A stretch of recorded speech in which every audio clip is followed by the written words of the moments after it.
Making a better world would be a great thing, but do we need philosophers to help us do that? Famously, or infamously, not all philosophers have been such great people. So are they the folks we should be taking ethical advice from? To be fair, plenty of thinkers have had excellent ideas, and some have even used them to change the world for the better. To take two shining examples, W.E.B. Du Bois played a crucial role in the civil rights movement, and Hannah Arendt helped organize reparations for Jews after World War II. So why not learn from their thought and their example? Plus, even in cases where philosophers made some questionable life decisions, we may still be able to learn from their philosophy. John Stuart Mill worked for the East India Company, which was heavily involved in the slave trade. At the same time, he said some very interesting things about freedom and, together with Harriet Taylor, advocated for the equality of men and women. Perhaps we can apply the motto, "Do as I say, not do as I do." We can reject Mill's career, that is, while still learning something important from his ideas. If we want to make the world a better place, it may help to listen to folks like him. Then again, there are also philosophers who had some dodgy ideas, as opposed to committing some dodgy actions. Immanuel Kant, for example, said women were not fully rational beings, and David Hume said black people are naturally inferior to white people. These are terrible beliefs, the very opposite of ideas to live by. So should we consider Du Bois, Arendt, and, in a different way, Mill and Taylor mere exceptions? When we think about building a better world, should we still avoid philosophy?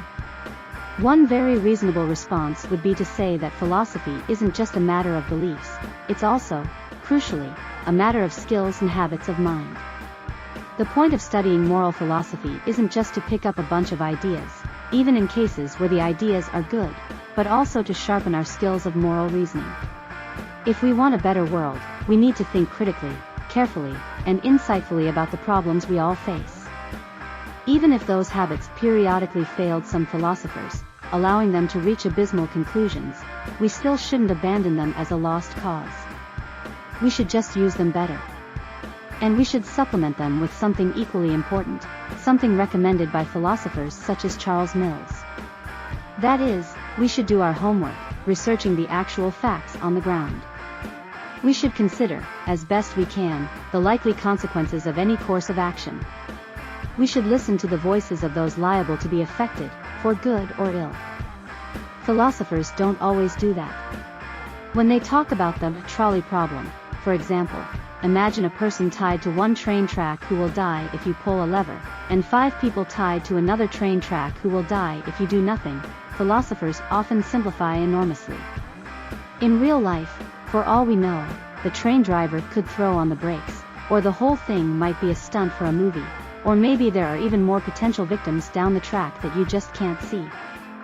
These details are important, and philosophy doesn't tell you how to think them through.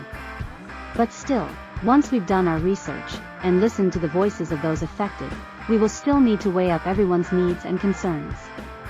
And that means, most likely, that we will need moral philosophy after all.